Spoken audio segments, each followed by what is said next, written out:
There's a video here that came out, I think, just a couple days ago. It's called I Miss When WoW Was Just a Game. And I see the video has kind of blown up a little bit as it has 37,000 views. That's a lot for a video like this. I want to see what's the point. Here we go. I miss when World of Warcraft was just a game to me. In fact, I missed when most games were just games.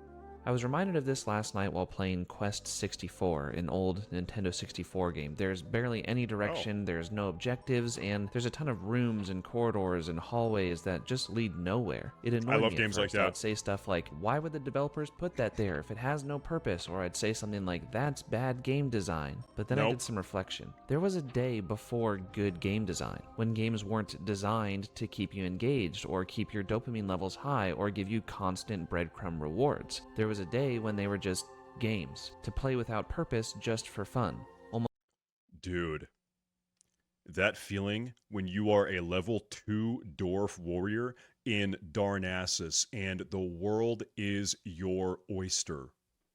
Wow. Almost like playing pretend when you were a kid. So why did the developers put that empty hallway there? Well, because someone may just want to explore around for Just fun. want to hang out. How about that? Playing a game for the fun of it. I used to feel the same way about World of Warcraft. Nowadays, I care about item levels, I care about rating, I care about new content and the best talent builds and the top classes and the top specs and the next patch and the buffs and the nerfs. And even Blizzard seems to have adapted to this style of thinking, making every new zone and raid high octane and high priority in the storyline. There's no... I'll tell you what, man. I remember this is like early 2019, 2018, before Classic WoW Vanilla got released in August of 2019. A lot of people were saying, you know, it's not going to be the same. You're never going to have those like childlike memories. It's not going to be that innocent adventure that you had in 2005. It's going to be different. It's not going to be the same. They were right, but man, it was pretty damn close. Like, I'll tell you, man, early 2019, early 2020, late 2019, early 2020, it was good. It was really, really good. It was so fun. It was so fun. In that innocent, just totally immersive way. It was so good. No time anymore to just relax and play, but it wasn't always like this. When I first started playing World of Warcraft in 2006, I was a dwarf warrior and I had no clue what I was doing. But I did know one thing. I loved being engrossed in the world. I would go into every building in Ironforge just to look around and think how cool it might be to just hang out here with friends and talk. Not questing, not leveling, not gearing, just hanging out in a cool secluded place in Ironforge talking about life. Same thing for this random building in Orgrimmar. I barely made it to level 20 on that first character, but I probably explored most of the entire world map, and I can still remember the awe I felt when I accidentally stumbled into the burning steppes by walking through the broken gate in the north of Red Ridge Mountains in such... I wonder how many noobs have these imps right here killed? A lot of people. They've killed a lot of level 20 a lot of level 20 players. Suddenly I arrived in fire and brimstone. Seeing the blackened, smoky sky and the lava pouring from the mountains was amazing, and seeing the creatures and dragons that roamed the land made me... I want you to think about this. Think of the way that the like terror or fright of the world of Warcraft Vanilla WoW kind of unfolds to you. When is the first time that you actually encounter a drake like this? Not a full-grown, like, Onyxia-style dragon. We'll get to that point in a minute. When's the first time you actually combat, you're fighting a drake? If you're flying from Stormwind to Ironforge, you fly over top of one. You see the Ironforge Mountaineers fighting the drake like that down there. It might be Badlands the first time. Maybe you have a chance to fight one, and even then, you're probably not going to be able to kill it. You might see one over on the east side.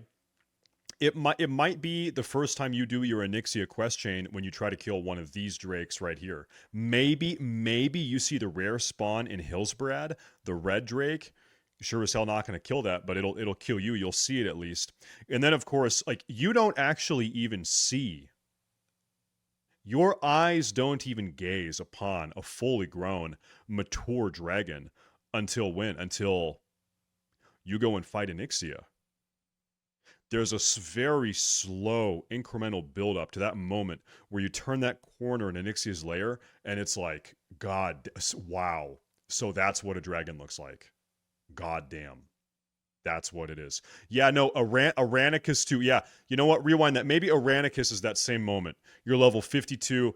That's if you decide to do Sunken Temple. A lot of people don't. Wow. And then even then, Aranicus he's like a shadowy dragon. He's like a ghost dragon. I think it's Onyxia, where you have that moment. It's like, man, so this is what a dragon in its prime looks like. I'm scared, right? It very incrementally builds up to that. Excited to eventually come back and quest here, which I never did. Oops. But I do still remember that feeling, the wonder and the awe at every zone and every turn. And now I'm so familiar with every zone that I gotta admit I'm pretty killer at WoW GeoGuessr. So that begs the question, is this just a nostalgia thing? And I don't think so, as Classic WoW and Season of Discovery in particular still have their moments of invoking wonder in me more so than modern WoW. And I think what it comes down to is the idea of a game being just that, a game. The process of not needing to follow an ideology of good game design, or retention practices, or meaningful progression systems, or balance. In the many empty buildings in each capital city, I feel the echoes of players and guilds that came before and probably hung out within their walls chatting in-game rather than using something like Discord to do voice chat. And even beyond the capital cities, there are empty vistas in areas of the game that some may consider useless or poorly designed that This is a point that a lot of people have made, but back in 2004, 5, 6, World of Warcraft effectively was a social media website before social media websites were really a thing, right? You had MySpace back then, but it was kind of different. WoW, it was a social media website.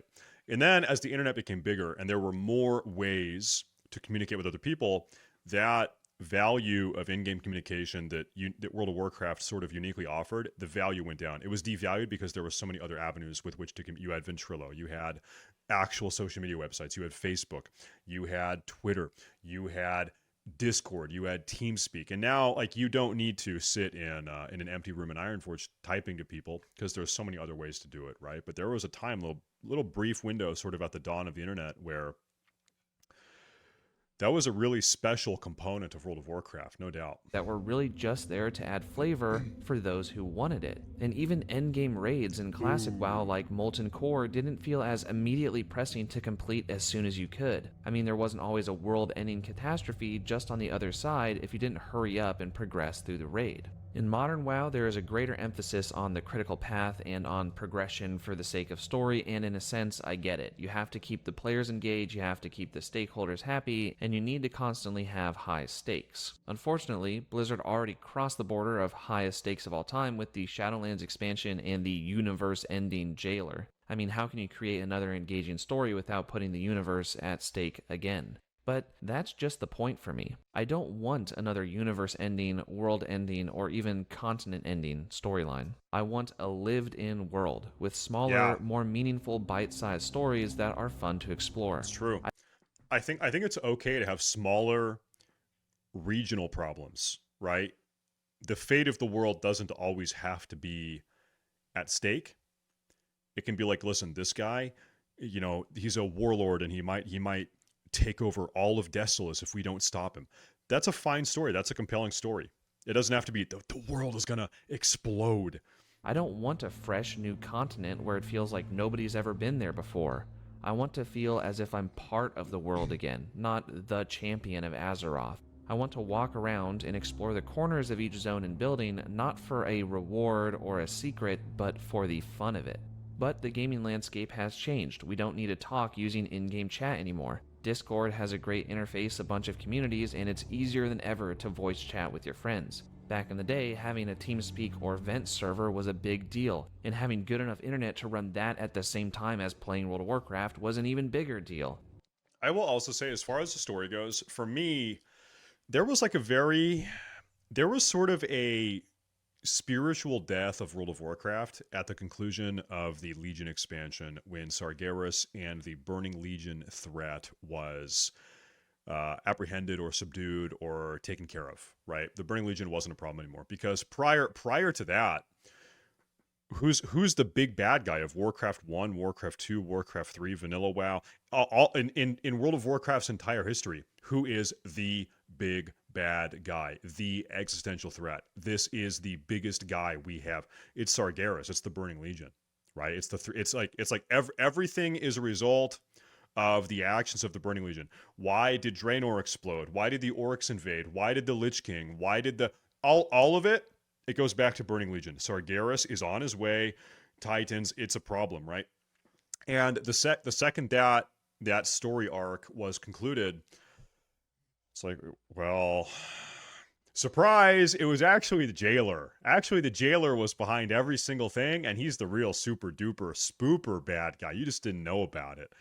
It's like, well, you just can't really do that though. Like, that's stupid. That's just stupid. So, yeah, it's true though. Stereotypically nowadays, gamers are painted as these nitro-fueled, energy drink chugging, RGB lighting enthralled adult children. That is true though, pretty much. For most, that is actually true. And to pander to that stereotype, we need flashy games that pack a punch, and better pack one quick before your captive audience chooses one of a million other games promising the same thing.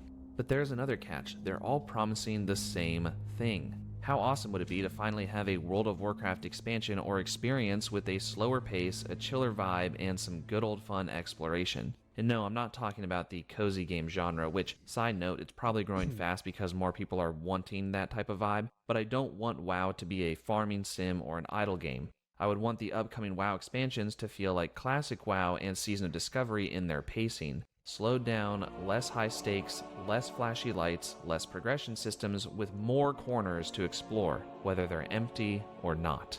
I don't have a proposed solution, and I'm not saying by any means I hate World of Warcraft now or that I'm quitting retail. No, none of that. I just wanted to throw my hat and my feelings into the ring, and I'm sure some of you out there would feel the same. Yeah, Vanilla WoW is good. That's pretty much the takeaway. Vanilla WoW is a good version of the game. In fact, I think a lot of people would say, myself included, it is the best version of the game. It was built different. It had... I think Vanilla WoW is the only version of WoW that has soul. It is the only version that has the soul. It's the soul of the game. Everything else has been sort of a profane bastardization of what Vanilla WoW introduced. It's the best. A lot of people say, Staysafe, you're a classic Andy. No, I'm not. I'm a classic WoW supremacist, okay? I'm not going to deny that. Classic WoW is the best version of WoW. It's number one. I still like to just sit on the cliffs of Thunderbluff and look out on Mulgore. I still like to hear the music of Elwyn Forest and Stormwind as I'm strolling through.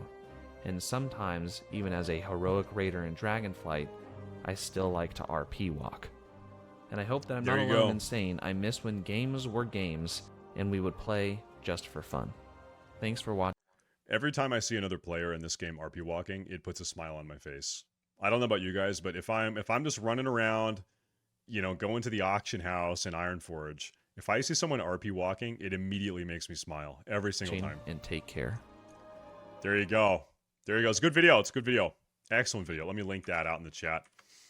Yeah, no, I agree. It's true. Vanilla WoW had something special, no doubt.